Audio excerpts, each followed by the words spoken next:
Bem-vindos novamente ao nosso curso, né, do Conselho Eficaz. A gente vai estar inaugurando agora, né, o nosso segundo módulo, né, do curso do ECA e Controle Social, começando agora a falar mais especificamente sobre o Conselho Municipal dos Direitos da Criança e Adolescente. Aqui a gente vai focar, tá? A ideia é trazer um primeiro momento em que a gente vai falar sobre a criação do Conselho em si, e após isso a gente vai falar uma questão mais prática, tá? O curso tem toda essa ideia de ter sido no primeiro momento, então nosso primeiro módulo foi mais teórico, e a partir desse módulo, do módulo 2, a gente trazer mais questões práticas, tá bom? Então a gente vai falar algumas coisas mais aí da criação do Conselho Tutelar de forma mais prática, de forma que a gente tem que conseguir trabalhar mais prático possível. Então, bem-vindos então ao nosso módulo 2, Conselho Municipal do Direito da Criança e Adolescente. Vamos falar um pouquinho de história e origem, tá, do Conselho, que é interessante para a gente poder entender, uma vez que esse órgão é um órgão novo, não é um órgão que a gente tem de onde tirar uma história, uma origem remota. Tá? Ele foi criado, né, conforme a gente já discutiu aí no módulo 1, no ECA, porque até então, até a criação do Estatuto da Criança e Adolescente, não existia nenhum órgão ou nada que se assemelhasse ao Conselho da Criança e Adolescente. Porque, como a gente viu lá no nosso módulo 1, não se pensava em criança e adolescente como seres de direitos, né, como seres humanos de direitos. Então não se tinha nem o que buscar garantir, porque não existia nenhuma previsão de direito. Se não existe previsão, como que a gente vai ter um órgão que vai trabalhar essas questões? Como que a gente vai ter um órgão que vai garantir aí políticas públicas, que vai pensar políticas públicas, definir políticas públicas para um público que até então era inexistente, ou melhor, era invisível, não se via, não se notava, não se percebia. Então não existe nenhum órgão, nada, nenhum instrumento que a gente possa dizer assim, o Conselho da Criança foi inspirado nesse modelo, tá? Nesse modo, nesse tipo de estrutura que existia no Brasil anteriormente.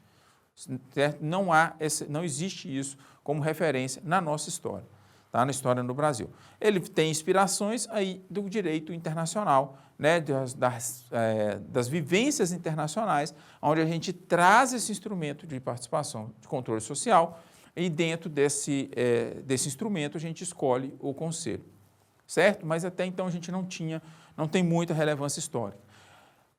Nem mesmo após a Constituição de 88, que vem trazer o controle social, a gente teve algum órgão ou algo que se assemelhasse a isso. Isso só vai surgir, ou seja, esse órgão só vai existir efetivamente e só vai funcionar efetivamente a partir da criação e de sua definição dentro do Estatuto da Criança e Adolescente. Então, gente, a história do Conselho ela é muito recente. Ela remonta aí os anos 90, ali a década de 90, em 1990, quando o Estatuto é publicado, né, é produzido, publicado, sancionado e entra em vigor. Isso é importante a gente entender para que a gente tenha a noção de que não tinha em que se inspirar, em como fazer, nem o que fazer para que esse órgão efetivamente funcionasse. Ele vem todo sendo feito a partir de uma construção. 32 anos de construção para um instrumento é muito pouco tempo. Se 32 anos, a gente fala em modo de vida, é pouco tempo, né? Imagina para a construção de um instrumento que não tinha nenhuma origem, onde a gente não tem uma base como trabalhar. Então, tudo relativo ao Conselho foi precisando ser criado, muito, infelizmente, na base do erro e do acerto. E acredito que hoje nós estamos em um momento mais mais interessante, diferenciado, quando a gente fala de conselho. Principalmente em função da importância que que a rede tem dada ao conselho como definidor, como criador de políticas públicas e também por uma questão de definição de utilização de recursos. Então, notem, é muito importante a gente entender isso. Quando a gente fala do conselho, quando a gente critica o conselho, quando a gente discute a existência do conselho, quando a gente vai a alguns municípios, que os municípios falam é muito difícil trabalhar com o conselho, sim, é muito difícil. Porque trabalhar com conselho demanda que a gente trabalhe com algo que a gente não conhecia, que a gente está criando a partir de então. E tem condição, sim, de funcionar, uma vez que funciona em muitos municípios. E é preciso, sim, se mobilizar, entender essa lógica de que ele precisa ser construído para que eu entenda como ele pode funcionar no meu município. Essa lógica de construção, gente, ela é fundamental para eu entender que esse órgão ele precisa ser construído no meu município. Ele não vai brotar da noite para o dia. Não vai ser o fato de eu criar uma lei de eu trazer uma lei que cria o conselho da criança, que vai fazer com que esse conselho efetivamente surja. Vai precisar de todo um trabalho. Nós vamos falar na aula, a partir da aula 3, desse módulo, sobre como criar o conselho. E aí a gente vai entender que a primeira coisa que precisa é vontade política. E aí não estamos falando de vontade política enquanto administração pública. Nós estamos falando de vontade de política enquanto sociedade. Eu preciso que essa sociedade, que essa comunidade, entenda a importância e a função desse órgão, para aí depois eu vim com a legislação e a legislação me dá o suporte para o funcionamento. A lógica é inversa ao que efetivamente tem acontecido nos outros municípios. Por isso, tanto problema com o conselho. Porque a gente não conseguiu compreender que esse órgão é um órgão que tem que ser construído lá na sua essência. A essência do conselho é uma essência de necessidade de construção. Eu preciso construir algo novo, algo que vai trazer muitos avanços, mas que ainda não existe. Então, apesar de ter a sua origem lá na Constituição Federal, lembra aí do módulo 1, né, onde a gente falou do controle social, né, e como ele surge aí dentro da Constituição de 88. Gente, desculpa, tá? O material vai estar correto, está 98 aqui, mas 88. Então, ele tem sua origem lá na Constituição, apesar disso, ele só é criado, e aí a gente está falando aqui enquanto instituído, pela Lei 8.069 de 90, que é a lei que afeta ao direito da criança e adolescente, ou nosso conhecido já, o ECA. É importante a gente trazer isso aqui, porque aqui é fundamental a gente entender que quem cria no entendimento popular, quanto criar o conselho, não é a lei municipal. Quem cria o Conselho Municipal do Direito da Criança e Adolescente é a Lei Federal 8.069. Significa dizer que o prefeito, o governador, né, ou o legislativo municipal ou o legislativo estadual não podem acabar com o conselho. Eles não podem simplesmente falar, a partir de amanhã, o Conselho Municipal de Direito da Criança e Adolescente do município não vai existir, porque nós vamos simplesmente revogar a lei. Ele não desfaz o conselho, porque o conselho ele já existe, ele já está criado pelo estatuto. O que vai faltar no município é a regulamentação. E entendimento já temos no sentido de que, na falta de legislação, resoluções também são usadas como regulação. Então, a gente tem lá a resolução do CONANDA, que regulamenta conselhos. Se eu não tenho no meu município, sinto muito, eu tenho que utilizar como base ou como definidor, um estruturador desse órgão, a resolução do CONANDA. Então, isso é muito importante.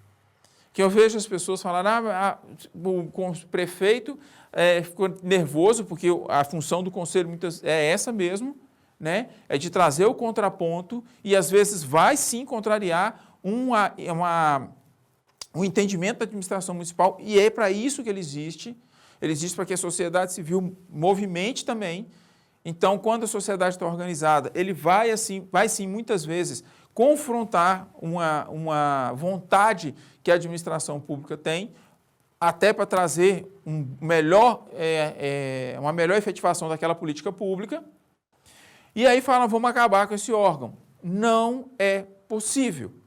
Esse órgão só vai deixar de existir a partir do momento que haja ou uma alteração do estatuto, e aí ele efetivamente acabe com o Conselho da Criança, através, né, da alteração na lei, ou havendo revogação do Estatuto da Criança e do Adolescente.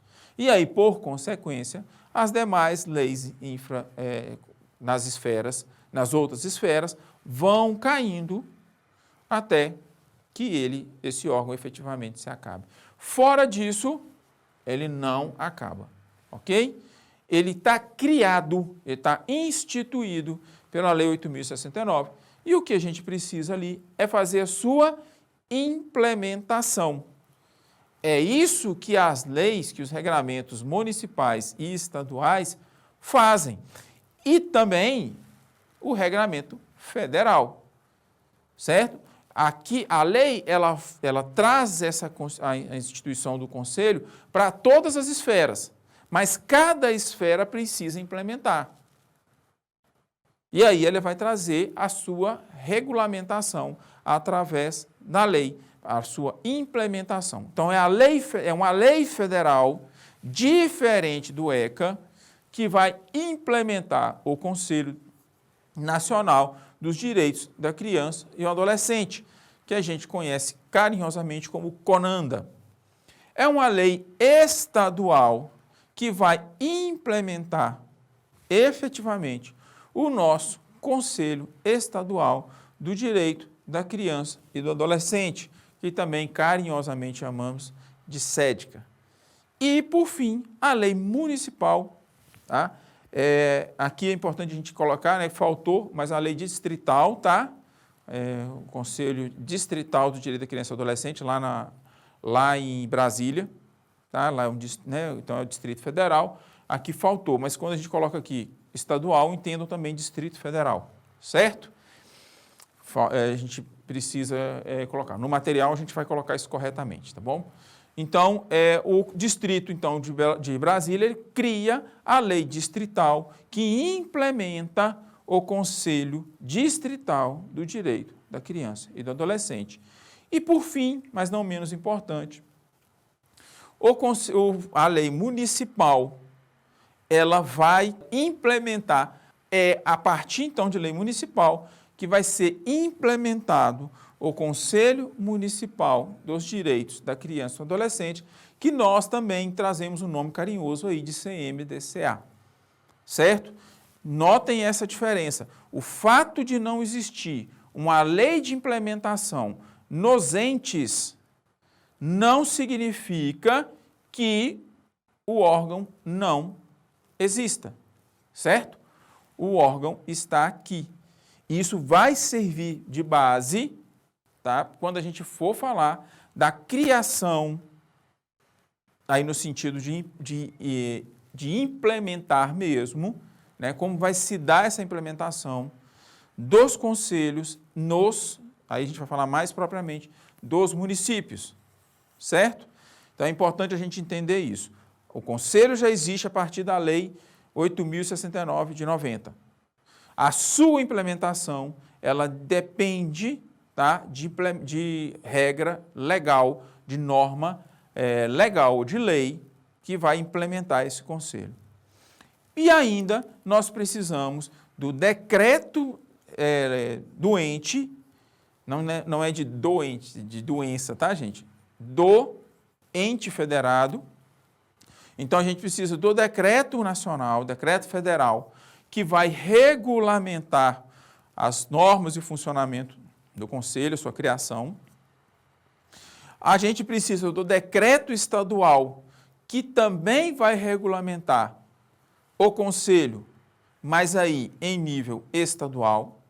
Nós também precisamos do decreto distrital, que vai regulamentar o Conselho Distrital do Direito da Criança e do Adolescente, lá, né, em Brasília. E ainda temos que ter o decreto municipal, que vai regulamentar o Conselho Municipal dos Direitos da Criança e do Adolescente no nosso município. Lembrando, não existe hierarquia entre o decreto federal, o estadual, o distrital e o municipal. É muito importante a gente frisar isso, porque nós temos um danado de um tal de Ctrl+C e Ctrl+V, que nós vamos falar também sobre isso, aonde eu acabo copiando aquilo que o decreto federal ou estadual propõe, como se isso fosse a regra. E não é. O decreto, quando a gente chama de decreto regulamentador, é ele que vai encaixar na realidade municipal esse órgão previsto na lei de implementação. Então, ele tem que representar a realidade do local. Então, se eu estou fazendo um conselho, se eu estou criando, né, regulamentando, desculpa, um conselho, o Conselho Federal, eu vou observar a realidade federal, que é diferente das realidades dos estados. Então, quando eu vou regular o Conselho do Estado, eu quero um decreto que vai analisar, o que vai representar e regulamentar conforme a realidade do estado que eu estou regulamentando. E da mesma forma, o município. Quando eu vou trazer esse decreto regulamentador, o decreto regulamentador municipal, ele tem que necessariamente regular aquele conselho conforme a realidade municipal. Não adianta eu prever no meu decreto e na minha legislação do município a existência de 12 entidades, 12 representações da sociedade civil, se eu não tenho nem 3 entidades dentro do meu município e eu não tenho nem 7 secretarias dentro do meu município para trazer a representação governamental. O conselho dessa forma vai funcionar? Não vai. Não vai.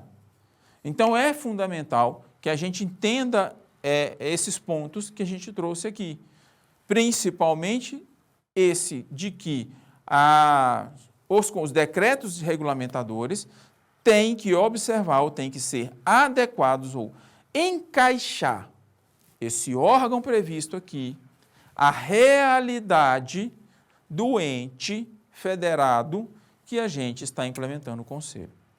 Não adianta eu achar que eu vou pegar o decreto do Estado de Minas Gerais e passar. E mais, eu tenho tanto que me preocupar com essa realidade que para eu me inspirar, eu devo tentar me inspirar em algo que seja parecido ou semelhante à minha realidade. Porque não adianta eu, enquanto município, pegar o decreto, enquanto município de 4.000 habitantes, 3.000 habitantes, pegar um decreto de base, analisar um decreto como base lá de Belo Horizonte e tentar reproduzi-lo aqui. Isso não vai funcionar, não vai dar certo. Eu preciso efetivamente de buscar, enquanto inspiração, um decreto de algum município que tenha uma realidade semelhante ao meu. Infelizmente, a gente vê as pessoas falando, mas eu não tenho outro município para poder me inspirar. Eu tenho que... Não, então se você não tem outro município para se inspirar, crie o seu.